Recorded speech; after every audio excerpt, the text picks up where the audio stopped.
Se indica en Lucas 10, 25-37 que una persona hereda la vida eterna al amar al Señor su Dios con todo su corazón, con toda su alma, con todas sus fuerzas y con toda su mente, y a su prójimo como a sí misma. Si es así, no se necesitan, entonces, las obras para obtener la vida eterna. La Biblia dice que heredar la vida depende de la fe, no de nuestras obras.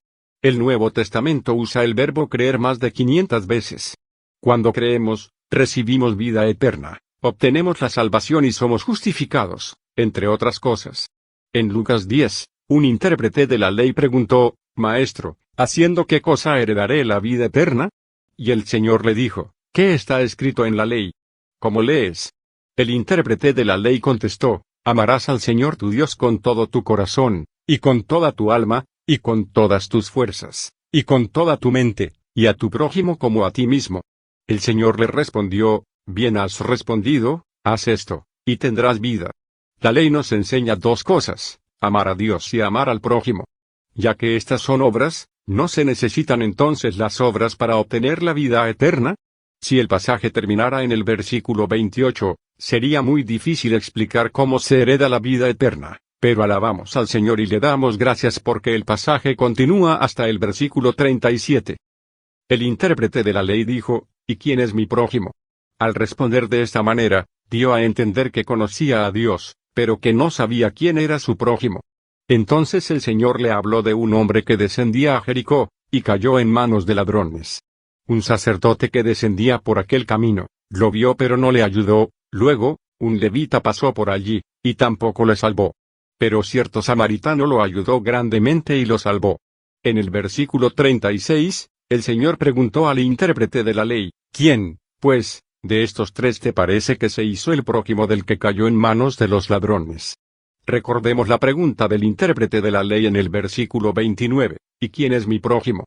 El Señor le contesta en el versículo 36, ¿quién, pues, de estos tres te parece que se hizo el prójimo del que cayó en manos de los ladrones? Lo que el Señor da a entender con esta pregunta es: tú eres el que cayó en manos de los ladrones, así que, ¿cuál de estos es tu prójimo? A lo cual replicó: el que usó de misericordia con él. El Señor le dijo entonces: ve, y haz tú lo mismo. Este pasaje nos muestra que el Señor no le dijo que fuera un buen samaritano, sino que tuviera presente que su prójimo era un buen samaritano, es decir, fue el samaritano quien le salvó, y más explícitamente, fue su Salvador. El que cayó en manos de los ladrones era un pecador, pero ni el sacerdote, ni el levita le salvaron, solamente el buen samaritano se dignó a ayudarle. El prójimo del pecador es aquel que lo salva, por lo tanto, amar al prójimo equivale a amar al Salvador. Obtener la vida eterna depende del Salvador, no de nuestros intentos por salvarnos. Muchos, erróneamente, piensan que este pasaje es una enseñanza acerca de tratar bien a los demás.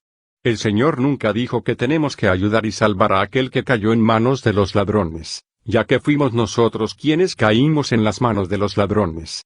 Consecuentemente, el buen samaritano, el que nos salvó, es nuestro prójimo, y nosotros debemos amarlo. Nosotros somos aquel que cayó en manos de los ladrones. Aquel que no conocíamos, vino a salvarnos. El intérprete de la ley preguntó quién era su prójimo, y el Señor le contestó que como él había caído en manos de los ladrones, su prójimo era aquel que lo había salvado. No amamos al Señor con el fin de obtener vida eterna, sino que lo amamos porque ya la tenemos. Primero se establece una relación de semejantes, y luego viene el afecto.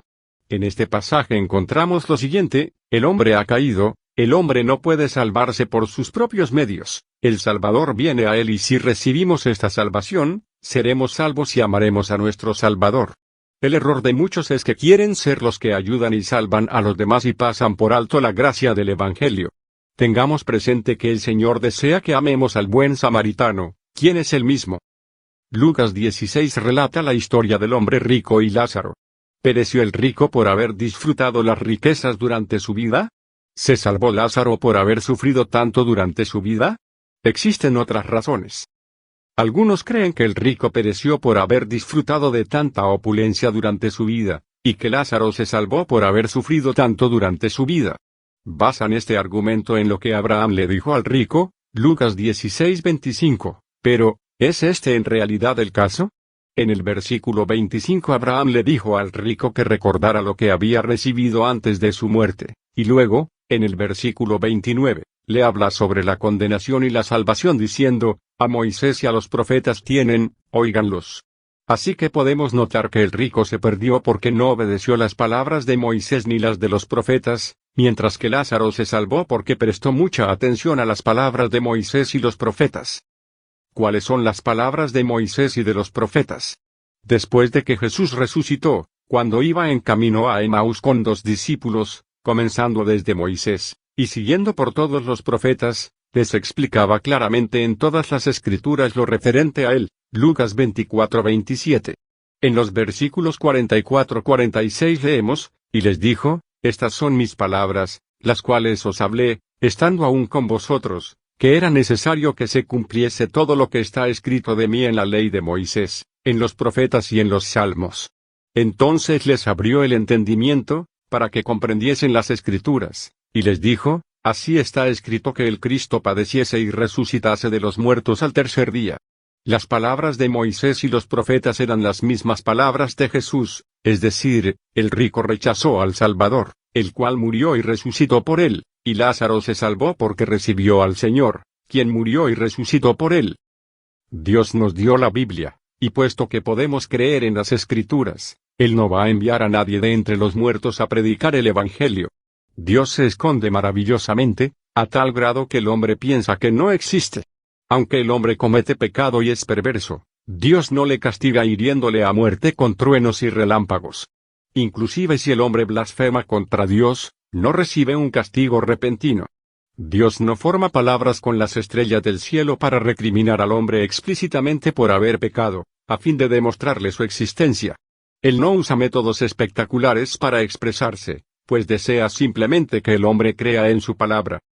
Mas Abraham le dijo, si no oyen a Moisés y a los profetas, tampoco se persuadirán aunque alguno se levante de los muertos. Lucas 16:31.